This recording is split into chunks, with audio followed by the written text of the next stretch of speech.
BBA Honours first year, BBS degree pass course first year এবং BBA Honours accounting second ইয়ারের ছাত্রদের আমি দৃষ্টি আকর্ষণ করছি। তোমাদের জন্য আজকে আমি প্রিন্সিপালস অফ অ্যাকাউন্টিংয়ের এমন একটা চ্যাপ্টার আলাপ করব যা তোমাদের সব অঙ্ক করতে গেলেই এর আইডিয়া লাগবে এবং এই অঙ্কটা সব সময় আসে। তাই এই চ্যাপ্টারটা খুব ভালো মতো মনোযোগ দিয়ে শুনবে এবং আমার প্রত্যেকটা ভিডিও ভালো করে দেখবে। এই চ্যাপ্টারটা খুব সুন্দর পারবে। এই চ্যাপ্টারটা হলো অ্যাডজাস্টিং এন্ট্রিজ, অর্থাৎ adjusting journal entries. Adjusting journal entries এমন একটা চ্যাপ্টার যা সবসময় আসে এবং খুব ভালো মতো রপ্ত করলে তুমি তোমাদের ওয়ার্কশিট করার সময় খুব কাজে লাগবে, ইনকাম স্টেটমেন্ট করার সময় খুব কাজে লাগবে, এমনকি জেনারেল ও রেকটিফাইং জার্নাল করার সময়ও অনেক কাজে লাগবে। তাই এই চ্যাপ্টারকে আমি খুব গুরুত্ব দিয়ে থাকি, খুব ভালো মতো শিখবে। এটা পার্ট বিতেও পাবে এবং পার্ট সিতেও পাবে।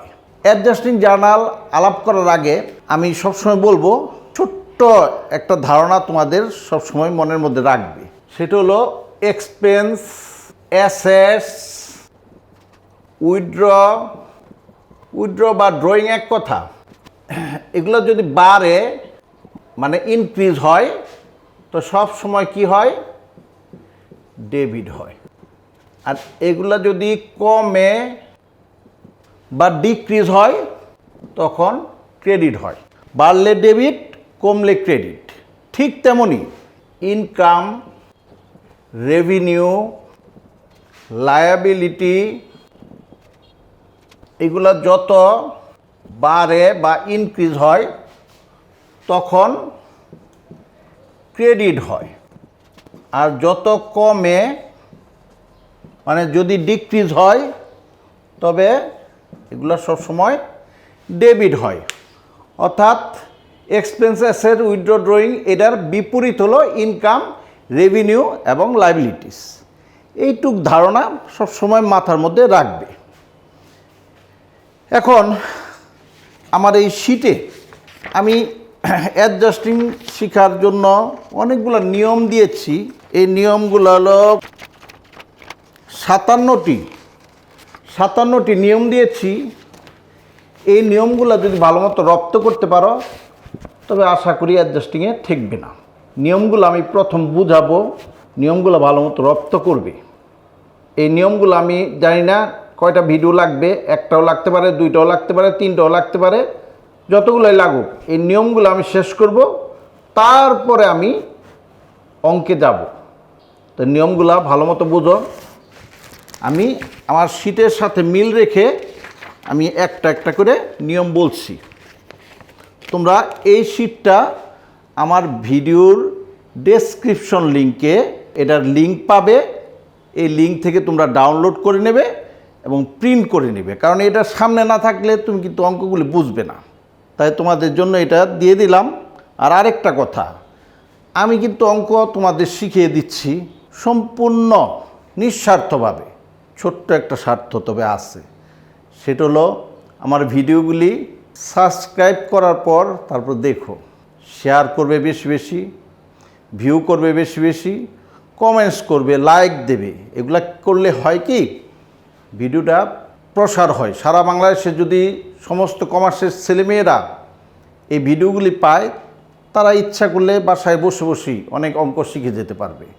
তাই প্রসারের জন্য তোমরা এই কাজটা করো, ভালো হবে। কত আজে বাজে ভিডিওতে তোমরা লাইক, কমেন্ট, শেয়ার, সাবস্ক্রাইব করতেছ।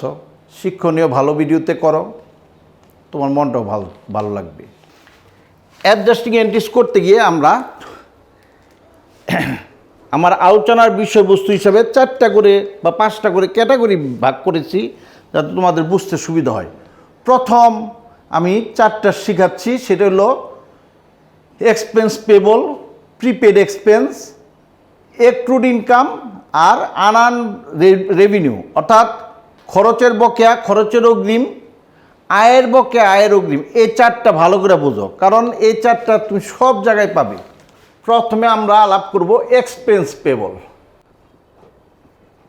এক্সপেন্স পেবল মানে খরচের বকেয়া। খরচের বকেয়া, খরচের বকেয়া সব সময় মনে রাখবা ক্রেডিট হয়, অর্থাৎ এক্সপেন্স পেবল জার্নাল করতে গেলে সবসময় ক্রেডিট করতে হবে। আর এক্সপেন্স পেবল কি? এটা খরচের বকেয়া সবসময় লায়াবিলিটি, এটা মনে রাখবে। আর লায়াবিলিটি ক্রেডিট হতে বাধ্য। এখন খরচের বকেয়ার অনেকগুলি এর সিনোনিম আছে। তোমরা যেমন খরচের বকেয়ারে বলে এক্সপেন্স ওয়িং বলতে পারে, এক্সপেন্স আউটস্ট্যান্ডিং বলতে পারে, এক্সপেন্স ডিউ বলতে পারো, এক্সপেন্স ওড বলতে পারো, এক্সপেন্স আনপেড বলতে পারো, এক্সপেন্স এক্রুড বলতে পারো, এক্সপেন্স নট পেড বলতে পারো, এক্সপেন্স এরিয়ার বলতে পারো। এমন যে কোনোটা তোমার পরীক্ষার সময় থাকতে পারে। কোন ওয়ার্ডটা থাকবে আমরা তো জানি না, তোমার প্রত্যেকটাই জানা উচিত। তো যাই হোক, যেটাই থাকুক, খরচের বকেয়া সবসময় কি হয়? ক্রেডিট। সুতরাং তুমি একটা ফরম্যাট তোমার মাথায় রাখবে। ফরম্যাট মানে একটা স্ট্রাকচার মাথায় রাখবে। স্ট্রাকচারটা হলো কি? এক্সপেন্স, ডেবিট আর পেবল, ক্রেডিট। দেখো আমি দুইটা বক্স রাখছি, এক্সপেন্স ডেবিট আর পেবল ক্রেডিট। মানে মূল স্ট্রাকচারটা হলো এক্সপেন্স ডেবিট, পেবল ক্রেডিট। অর্থাৎ এর মধ্যে তুমি দুনিয়ার যত এক্সপেন্স আছে, দুনিয়ার যত খরচ আছে, এর মধ্যে তুমি রাখো, তোমার জাবেদাটা হয়ে গেল। যেমন salary expense debit, salary payable credit. Rent expense debit, rent payable credit. Insurance একটা খরচ, insurance expense debit, insurance payable credit. Travelling expense debit, travelling payable credit. Advertising expense debit, advertising payable credit. অর্থাৎ এখানে শুধু খরচের নামটা দিয়ে দিবে, হয়ে গেল। এই গেল খরচের বকেয়া। এখন আমরা আলাপ করব খরচের অগ্রিম। প্রিপেড এক্সপেন্স, এই কথাটার মানে হলো খরচের অগ্রিম। খরচের অগ্রিম কিন্তু অ্যাসেট, আর অ্যাসেট সবসময় কি হয়? ডেবিট হয়।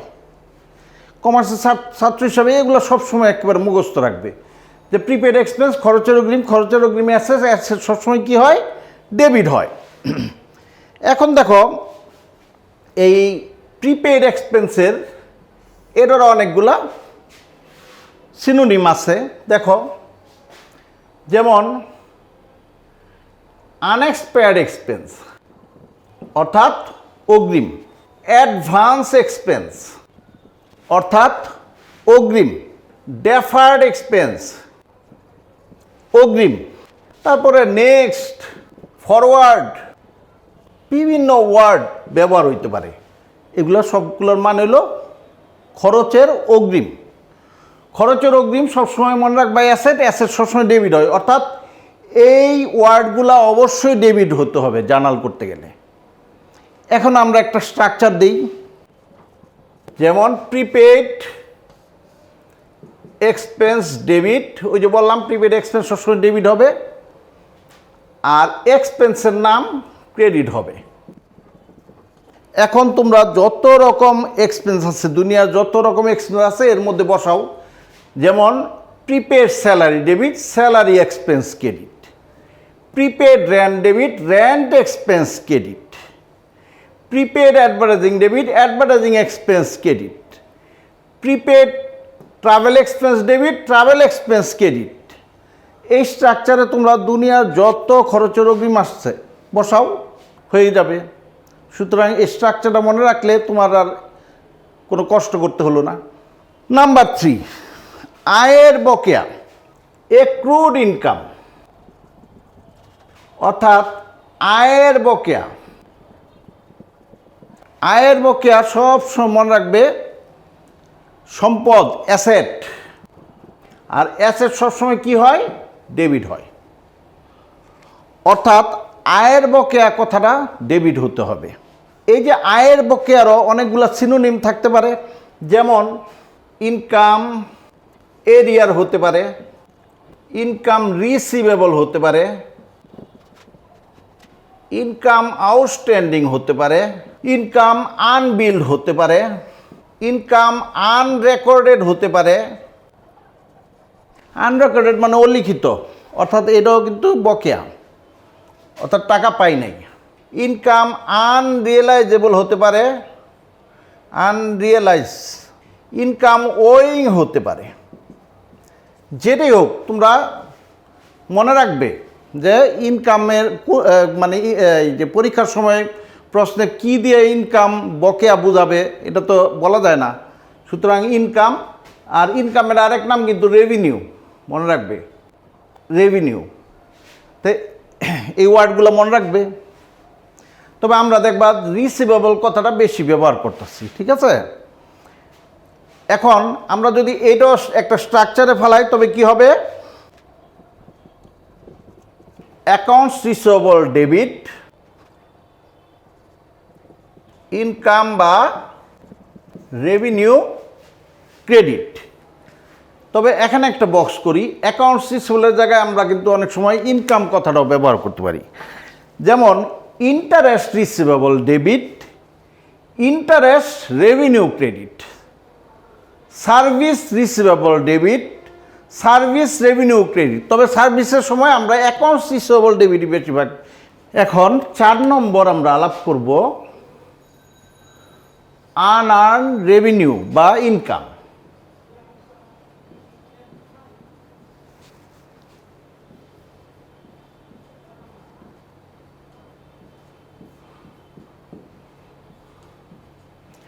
আনআর্ন রেভিনিউ বা ইনকাম মানে আয়ের অগ্রিম।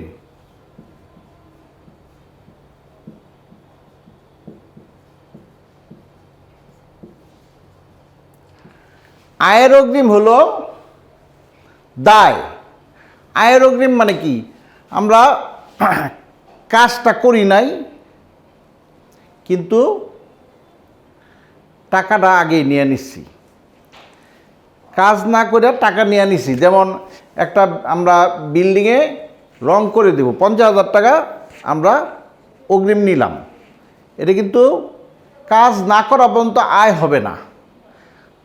কাজ না করা পর্যন্ত আয়ের টাকা অগ্রিম নিছি। আয়ের অগ্রিম দায়। দায় সবসময় কি? লায়াবিলিটি। দায় সবসময় লায়াবিলিটি। লায়াবিলিটি মানে কি? ক্রেডিট। এখন আনআর্ন রেভিনিউ, আয়ের অগ্রিম, আরও অন্য ওয়ার্ড থাকতে পারে, যেমন আনএক্সপায়ার্ড রেভিনিউ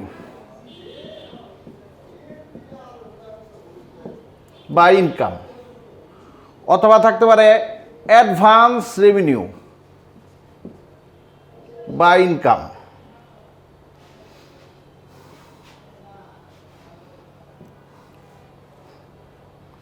তারপর থাকতে পারে প্রিপেড রেভিনিউ বা ইনকাম। এমন বিভিন্ন ওয়ার্ড থাকতে পারে।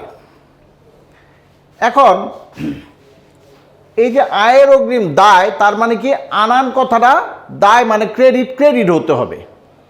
তো ইনকাম হবে ডেবিট, তো রেভিনিউ বা ইনকাম হবে ডেবিট। রেভিনিউ বা ইনকাম হবে কি? ডেবিট। এর আগে একটা বক্স দিয়ে দিলাম। আর আনআর্ন ইনকাম বা রেভিনিউ হবে ক্রেডিট।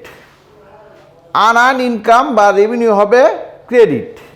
এখানে একটা বক্স দিয়ে দিলাম।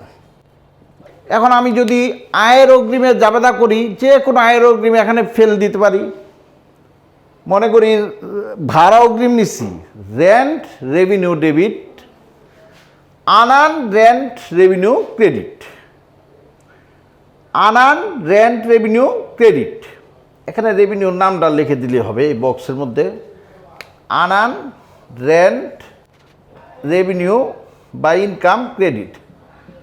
আনআর্ন রেন্ট রেভিনিউ বা income credit. Graphics revenue debit, আনান গ্রাফিক্স রেভিনিউ বা ইনকাম ক্রেডিট, কমিশন রেভিনিউ বা ইনকাম ডেবিট, আনান কমিশন রেভিনিউ ক্রেডিট। এইভাবে আমরা যে কোনো আয়ের অগ্রিমের জাবেদা স্ট্রাকচারে ফেল দিলেই হয়ে গেল। তো আমি এই যে 4টা জাবেদা দিলাম, 4টা জাবেদা মনে রাখবে, স্ট্রাকচারে ফেলে তুমি দুনিয়ার যত খরচের বকেয়া, যত খরচের অগ্রিম, যত আয়ের বকেয়া, যত আয়ের অগ্রিম আছে এর মধ্যে ফেলো, জাবেদা হয়ে যাবে। তা আমরা নেক্সট ভিডিওতে আলাপ করব অ্যাডজাস্টিংয়ের আরও কিছু আইটেম নিয়ে। তোমরা পরের ভিডিওর অপেক্ষা করো। ধন্যবাদ।